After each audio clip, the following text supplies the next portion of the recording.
तो सवर्ण समाज के लोग ने कहा कि अरे प्रमोद तो नौकरी कर रहा है, अरे नौकरी कर तो नेतागिरी छोड़ दे।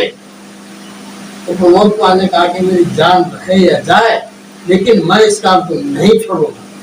तब प्रमोद कुमार के गांव के ही लोग सवर्णों ने गोली मैत्री चलाई कि प्रमोद कुमार का मांस आसमान में मिला और सारे घर के बच्चे, 7 घर के बच्चे बच्चों पर और घरों पर आग लगाई और सभी बच्चे उस आग में फेंक दिए गए और बच्चे सब होली की तरह जल गए। अब मनोहर कांशीराम ने सोचा कि मेरा पैसा कैसे होगा। मनोहर साहब, कांशीराम साहब वहां गए तो देखा, जब हर तब उन्होंने गाँव वाले ने बताया बिहार में कि साहब उसको किसी ने नेता बना दिया था, तो उनको ब्राह्मण ने मार डाला और सवर्ण समाज के लोगों ने उनका हत्या कर दिया। उनके ये 7 घर जले पड़े। आप देख जाके देखा। नमस्कार साथियों, आज आप सतमारा का रॉन्ग नंबर और सतमारा का राइट नंबर से जुड़ रहे हैं, क्योंकि दोनों चैनल अपने हैं और ये आप सभी को मालूम है कि मेरे 2 चैनल हैं, एक सतमारा का राइट नंबर और एक सतमारा का रॉन्ग नंबर। ये आप लोगों का आशीर्वाद है जो आप लोगों ने हमारे चैनल को इतना आगे बढ़ाया और आप लोगों ने हमें जो इतना बड़ा साथ सहयोग किया, इसके लिए मैं आप सभी को धन्यवाद करता हूं। और जैसे आप देख रहे हैं कि आपके सामने एक बहुत बड़ी शख्सियत है और एक बहुत बड़ी अपने आप में एक ताकत है कि ये वो ताकत है जो हमारे मानवर साहब के साथ में रह करके इन्होंने बहुत बड़े कष्टों को झेला और बहुत बड़ा इन्होंने संघर्ष किया हमारी समाज के लिए। और अब मान्यवर साहब तो नहीं रहे, मगर ये साहब आपके सामने जो आप इनको देख पा रहे हैं ये हैं और ये आज भी उतना ही संघर्ष कर रहे हैं हमारे बहुजन समाज के लिए।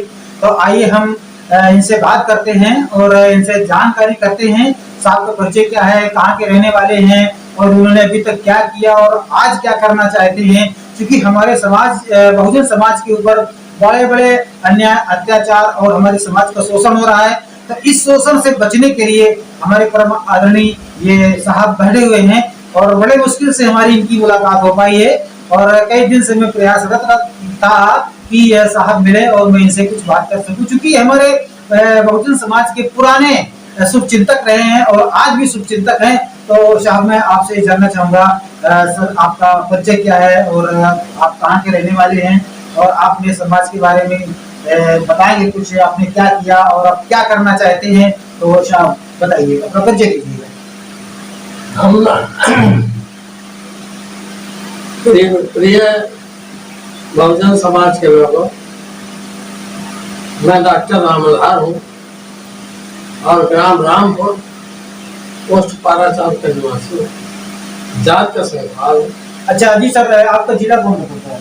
हमारा जिला कानपुर नगर है, हमारा जिला कानपुर नगर है। अच्छा, तो साहब आप ये बताइए कि बहुजन समाज के लिए आप बीएसपी में, एक बहुजन समाज पार्टी में आप कब से काम कर रहे हैं? हाँ, हम बहुजन समाज पार्टी में सन 1984 में 14 अप्रैल को जब आई थी तो इसमें मैंने भाग लिया था और सन 1987 से मैंने कदम उठाई और साहब के साथ जो है सन 1989 में मैं दिल्ली के धरना पर गया था और 2 साल लगातार मनोहर कांशीराम साहब के सामने मैं पेश होता रहा और कांशीराम साहब को उसमें हर जगह हेलीकॉप्टर से उतारता रहा और उनको पूरे वचन लिखता रहा। उन्होंने जो कुछ मुझे शिक्षा दी है बहुजन समाज को पढ़ाने के लिए बताया है, देख दिया है, वो मेरे पास दर्ज है, वो मेरे पास किताबें हैं। मैं उनको छपवाने के लिए कोशिश कर रहा हूँ लेकिन गरीबी के कारण जी नहीं छपा रहे। लेकिन अच्छा, तो सर जरा मैं आपसे बात करूंगा, आप उनके साथ में रहे, उनके साथ में चले और जहाँ जहाँ भी वो गए आपने उनको हेलीकॉप्टर से उतारा।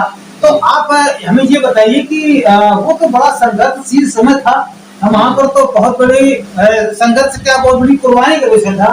तो एक आज घटना के बारे में आप बताना चाहेंगे कि कैसी क्या कोई घटना हुई उनके सामने और आप जब साथ में थे तो आपकी कैसी क्या घटना हुई, कोई घटना के बारे में आप चर्चा करिए।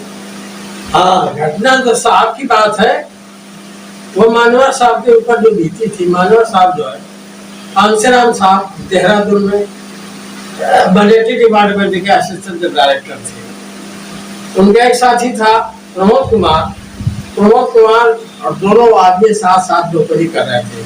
प्रमोद कुमार जो है छोटी नौकरी पर थे, वो केवल 500 रुपए तनख्वाह थी और मानव कांशीराम साहब की तनख्वाह 5000 रुपए महीने थी। लेकिन प्रमोद कुमार जी बाबा साहब के बहुत बड़े लंबे भक्त थे और लंबे भक्त होने पर जहां जहां मीटिंगें लगा बाबा साहब डॉक्टर भीमराव अम्बेडकर लगाते थे, जिस गांव में जाते थे प्रमोद कुमार साथ निभाते थे।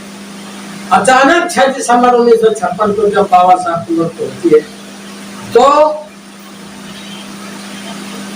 प्रमोद कुमार जी को बहुत बड़ा धक्का लगा।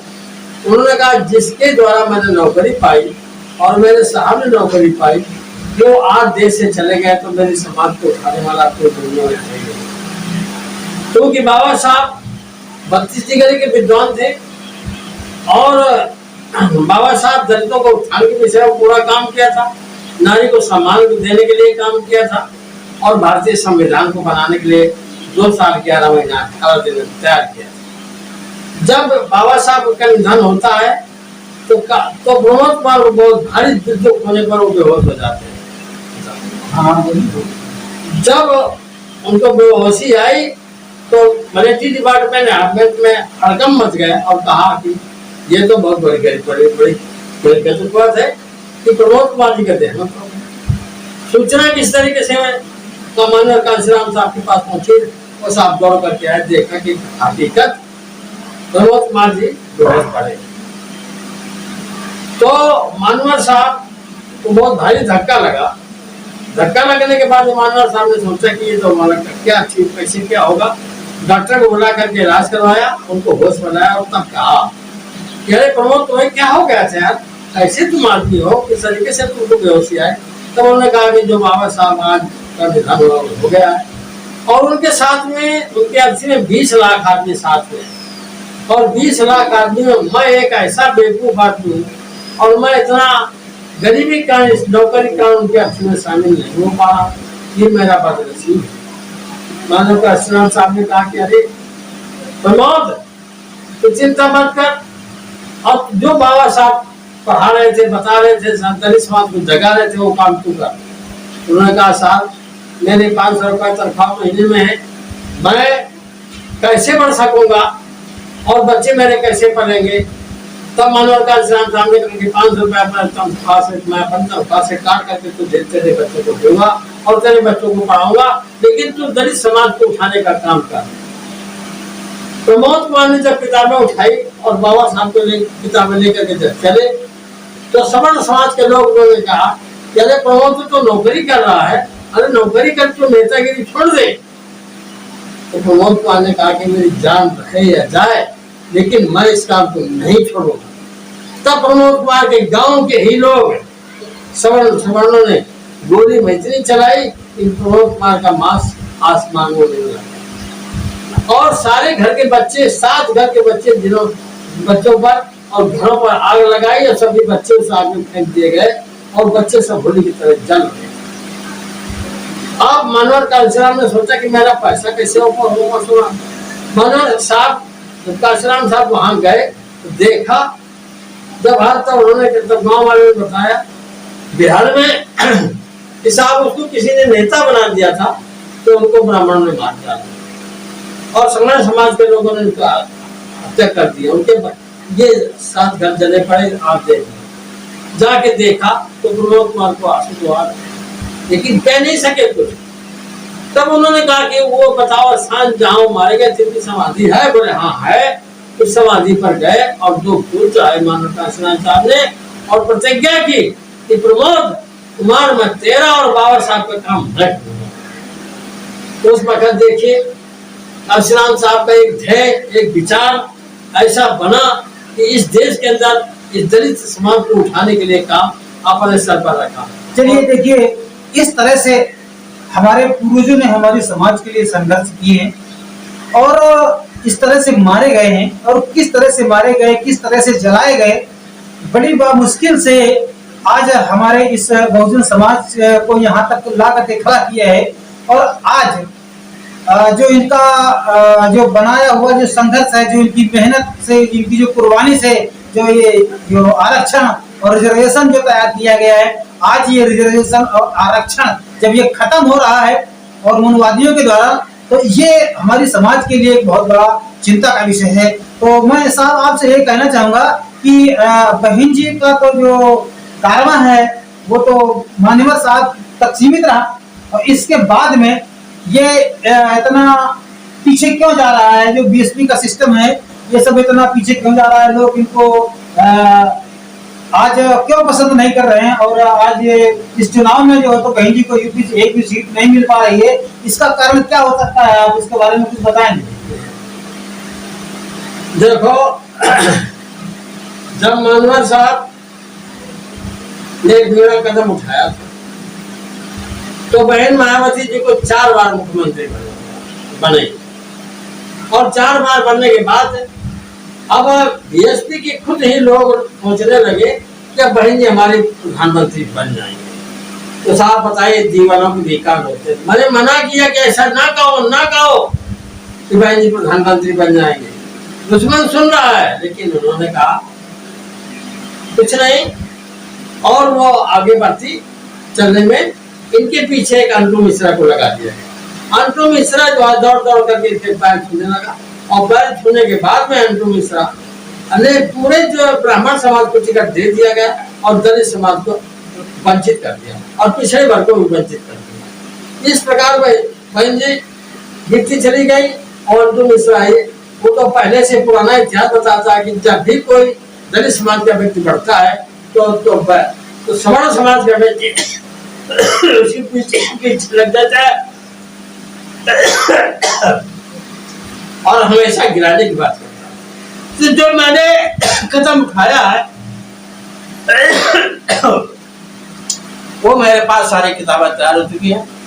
अच्छा, तो इस समय इस तरह से जो तो बहन जी को पीछे चले जाना या बहुजन समाज उनको साथ न देने का कारण केवल क्या अंटू मिश्रा हो सकते हैं? हाँ, अच्छा, अंटू मिश्रा तो अगर वहां नहीं जाते तो हो सकता है कि बहन जी इतना पीछे नहीं जाती, ना पीछे जाती और बहन जी आगे चलती रहती। फिर बहन जी एक लेडीज है, वो हर आदमी को हर गांव में घुस करके कभी उस प्रशिक्षण नहीं दे पा सकती।